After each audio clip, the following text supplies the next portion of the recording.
peut-être... Pardon, Catherine, j'ai deux Catherine, je suis trompé. Catherine et Chako. Ah bon, sur Indochine. Ah bon, bah, c'est le groupe culte, évidemment, français des années 80. C'est avant tout un look. Avec du make-up et des cheveux longs, vous vous rappelez, Jean-Marc, et puis c'est aussi des tubes, l'aventurier, 3 nuits par semaine, le péril jeune. Ils ont traversé une grosse traversée du désert, pardon, dans les années 90, et ensuite, au début des années 2000, ils ont fait une espèce de retour inespéré avec l'album Paradise. Alors, on va voir ces images dans un instant pour que vous puissiez juger, mais Laurie, quel est l'intérêt de faire un clip qui finalement va être censuré? Mais c'est vrai qu'on pourrait dire que c'est de la provocation, c'est un coup marketing, une volonté de créer un buzz polémique, peut-être pour accroître le côté rock'n'roll attitude.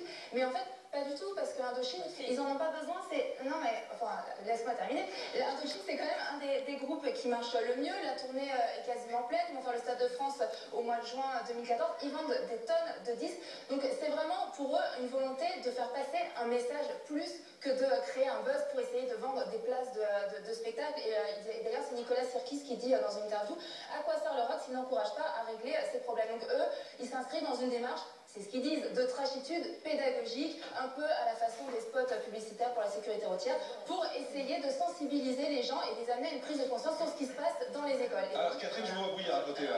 J'entends ce que tu dis, mais enfin c'est typiquement un coup marketing dans lequel tout le monde tombe à pieds joints. Certes, Indochine n'a pas besoin...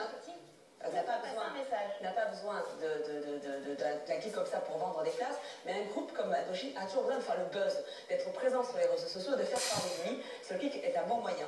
Après, l'argument pédagogique, le clip aide à dénoncer, c'est absolument faux. Toutes les études savent que c'est plutôt incitatif et que rien ne vaut, et que rien ne vaut la pédagogie à l'école, puisque ce clip dénonce la violence à l'école, dénonce l'homophobie, et que c'est plutôt vérité. C'est pas vraiment ce que ça, entre la sécurité routière, la publicité, c'était beaucoup plus violent là-bas, et il y a beaucoup moins d'accidentés qu'en France. Il y a vraiment des études qui montrent ça incitatif. Vraiment, ça sont les faits. En tout cas, c'est vraiment un buzz. Ça choque les gens, on en parle et ça fait bouger les mentalités. L'harcèlement à l'école, c'est une vérité.